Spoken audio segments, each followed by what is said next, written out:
Hello everyone, welcome back to my channel. আমি সুপ্রিয়া আর আজ আমি গেছিলাম আমার মামা বাড়িতে। আমি কিন্তু একদম সকাল সকাল রেডি হয়ে গেছিলাম মামা বাড়ি যাওয়ার জন্য। আর এখনকার যা ওয়েদার, যখন তখন বৃষ্টি হচ্ছে, যখন তখন রোদ বেরিয়ে যাচ্ছে। আর সকালেই দেখো এত রোদ বেরিয়েছে কি বলবো। আমার মামা বাড়ির এদিকে কিন্তু সবজি চাষ হয়, তোমরা সেটা আমার আগের ভিডিওতেই দেখেছো। তো এদিকে রাস্তাতে যেতে আমার খুবই ভালো লাগে, কারণ আমি মাঠের মাঝখান দিয়ে যাচ্ছিলাম। তো যেদিকেই তাকাবে সেদিকেই হয় ফুলের বাগান, নয় সবজি চাষ, সব মিলিয়ে কিন্তু অসাধারণ একটা প্রকৃতি। কিন্তু এত রোদে আমার হেঁটে হেঁটে যেতে নাজেহাল অবস্থা হচ্ছিল, কি আর বলবো।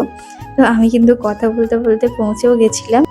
আর এইদিকে দেখো, আমি যেতে না যেতেই আমার বোনও এসে আমাকে কত আদর করে দিল। আর গিয়েই কিন্তু আমি খেতে বসে গেছিলাম। আর এখানে দেখো কত খাবার, মানে কোনটা খাবার কোনটা খাবো না। আমি কিন্তু খাওয়া দাওয়া করার পর স্নান করে আবার বসে গেছিলাম কষা মাংস খেতে। তো তারপরেই আবার লাঞ্চে বসে গেছি।